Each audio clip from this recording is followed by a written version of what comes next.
เป็นน้องนี่นะเอาสบายดีมาเดี๋ยวมาออกล่านะมือนี่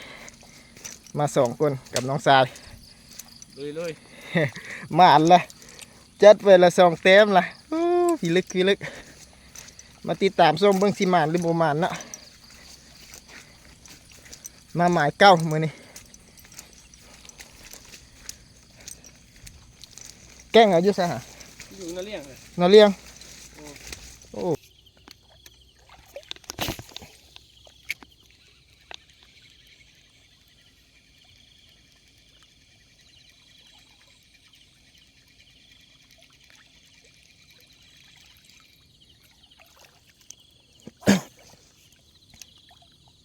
ขาตัวนั้นก็อยากดิจัดไปอู้ตั้งเวลาวัดบุตรติดมันมาฟู่นี่แหละ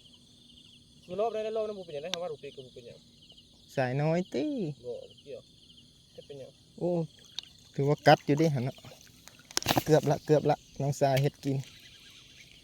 เดินทางมาเต็มบุ้งกวางคนนี้น้องทรายใจมักนะเขาอยู่บนลือไปไหนนะเก่งเลยพี่นะเขาไม่เคยเก่งก็หลายไฟแต่เล่นน้ำเลยมันรุดนะนี่มันก็กลิ่นซ้ำอยู่ได้แถวนี้นะเก่งตื้อๆหน่อยนึงมันป่าบ่ทันรักเลยป่าบ่ทันมีไฟมันแกล้ง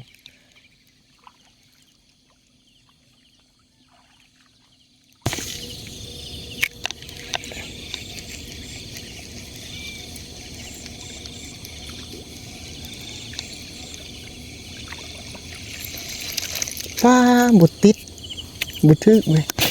ตัวใหญ่อยู่ด้วยนี่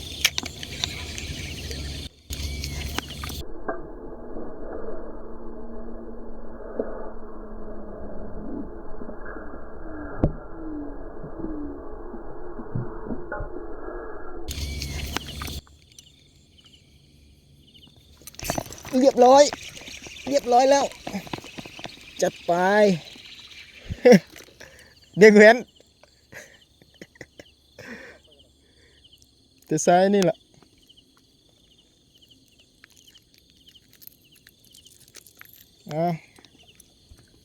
จัดไป1 เต็มละ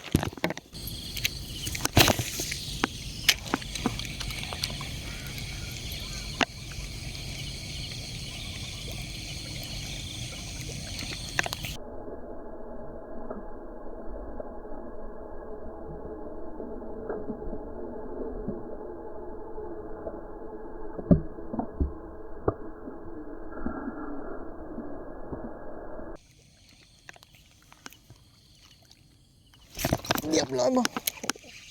เรียบร้อยใส่ที่2ตัวที่2ละ ตัวน้อยๆนึงป่ะมีแต่ไซส์แว้น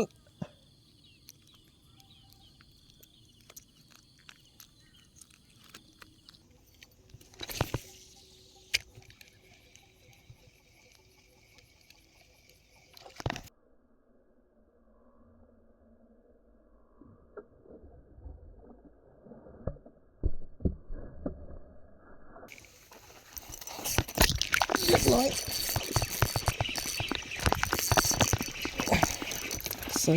ไซโล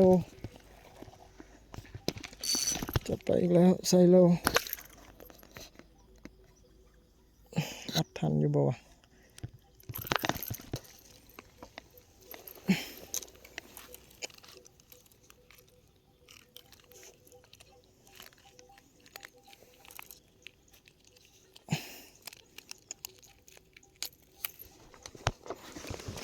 นี่เนาะผลงานทำมือนี่ได้ไซโล2 ตัวเนาะ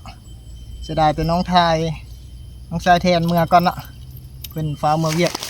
สิพาไปหมายเบ็ดบ่ได้ไปซ้ำเพิ่นฟ้าเมื่อเวียกจังเป็นเพิ่นได้จักตัวเนาะคือว่าได้2-3 ตัวนี่แหละน้องชายแทนก็